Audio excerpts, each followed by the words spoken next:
Hello everyone and welcome back to Lucky Loaders 15, where I'll be giving you my picks for tomorrow's racing, which will feature selections from the first day of the Ebor meeting at York, and also as well I'll have a pick for you in the evening action at Worcester for their jumps card there, and that's where my nap of the day will be running. But before we get into them, let's quickly just reflect on how our tips performed today. In the end, we just had two tips that ran for us, as our long shot of the day was a non-runner, or is a non-runner I should say, in the final race at Carlisle, so that's not going to be running for us tonight. Away from that, it was a little bit disappointing with our next best at Wolverhampton. Lawman's Bliss recorded a second place finish.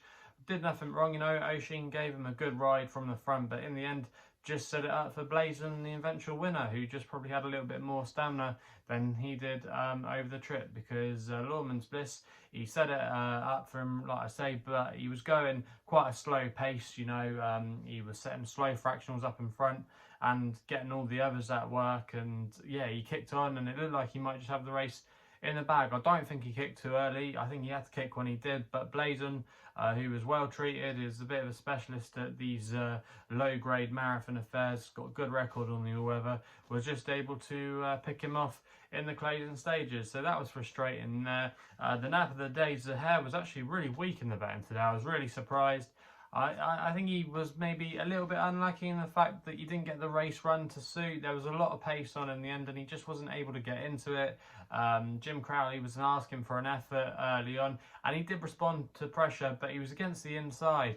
And I don't think that was necessarily the best piece of ground. I think you want to be up the middle at the moment at Leicester. And I just think he had one or two excuses. I think the jury's still out on him and he could still have another race in him this season. So yeah, a little bit frustrating there, but hopefully we can bounce back tomorrow and give you some winners at York and at Worcester. So let's get into it then. The first tip for tomorrow's racing for the first day of the Ebor Festival is going to be coming in the 3 o'clock. This is where my next best of the day is going to come. It's going in the Great Voltager, which is often seen as a trial for the St. Leger, and I'm really sweet here on the chances of Sir Lucan. Was actually a bigger price than the current price of 10 to 3, which is the price at the current time recording. He was around about 4 or 5 to 1 I saw earlier today. But yeah, so Lucan, trained by Aidan O'Brien, Frankie Dettori, but for the ride, I think has got a really good chance in this race. I'm going to recommend a 1 point win bet here. Now, last time we saw him, he finished second in the Gordon Stakes, where he was rallying really well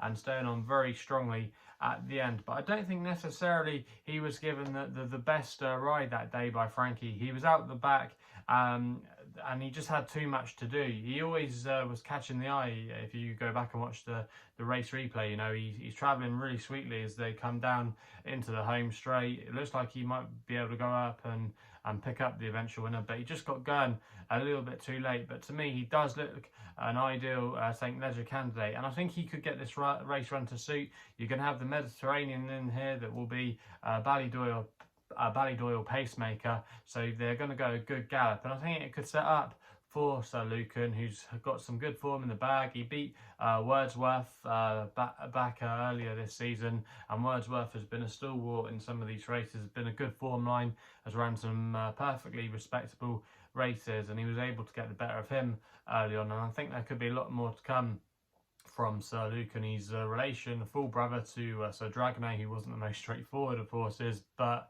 still comes from a powerful family. And also as well, what's interesting tomorrow, they're going to be using first-time cheek pieces, which I think might help him. He might be a little bit lazy from what I've seen on one or two bits of race replays on him, so I do think they could definitely spark him up a bit. And I don't think Ryan Moore is on the right Ballydoyle horse at all tomorrow. I think Sir Lucan is definitely going to be their number one hope moving towards the St. Leger. High Definition was a bit of a talking horse. Yes, he ran well in the Dante, but he's got to bounce back after a poor effort, it has to be said, in the Irish Derby, and he's had 1 or 2 setbacks this season, which in my mind, I just don't want to be backing a horse like that, whereas Sir Lucan hinted at some promise last time, and yeah, there could be a lot more to come from him, and I do think he's got a good chance. Obviously the Godolphin horse, who's favourite for this race, Kamari, I think it is.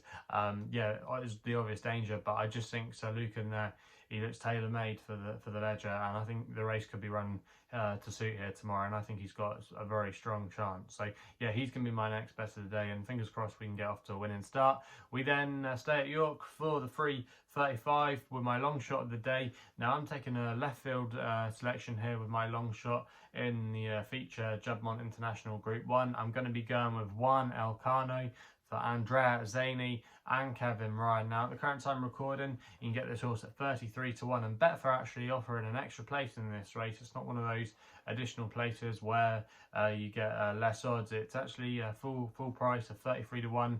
There are the 3 places, only 2 each way places on offer with most firms, but Betfair are doing the extra place.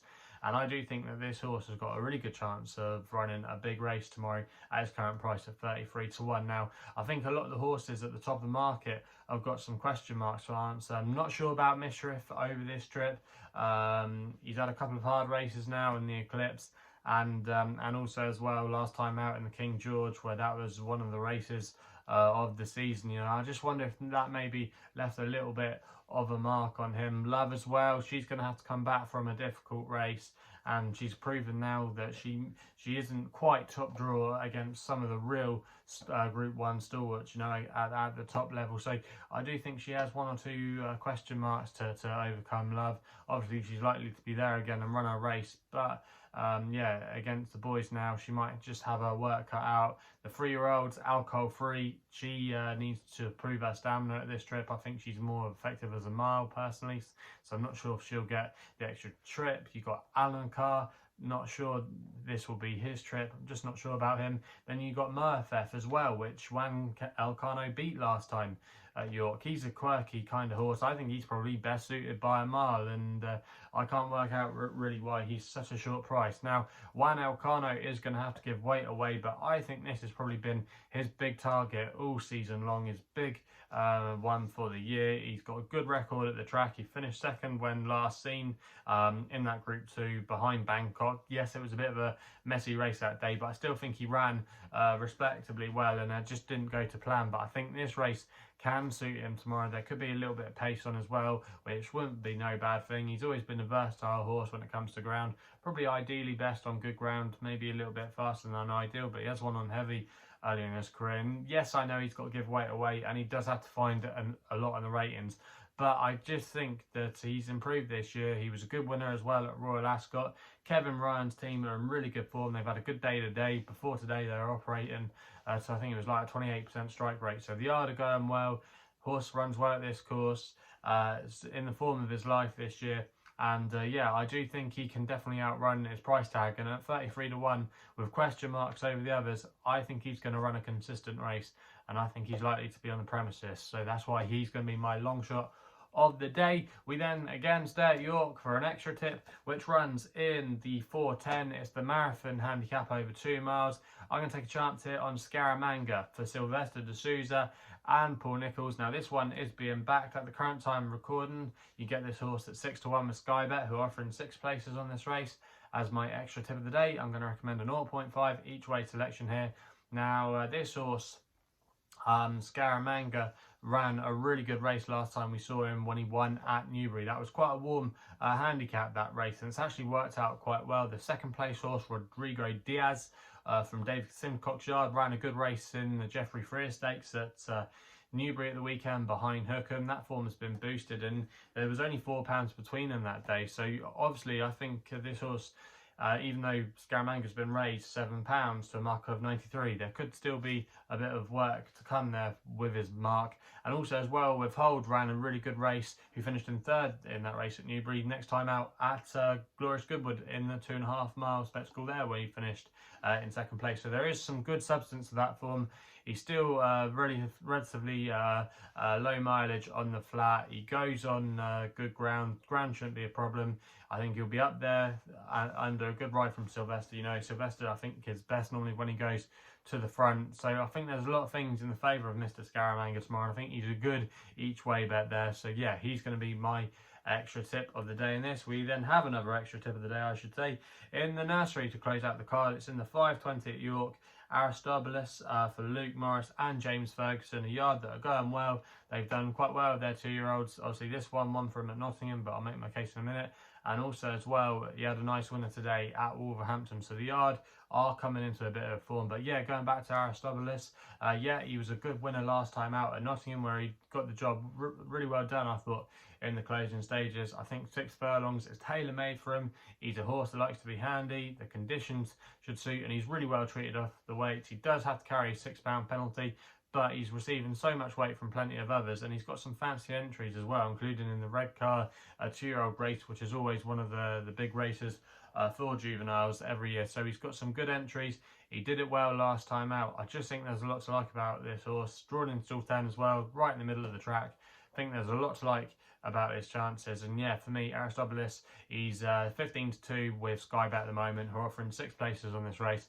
I'm going to recommend a 0.5 each way selection there, and I think it'll definitely be really hard to keep out of the frame. So hoping there for a good run with Aristobulus. We then go to Worcester. So many selections in this video, but yeah, we then go to Worcester for our final selection of the day, where this is going to be my nap.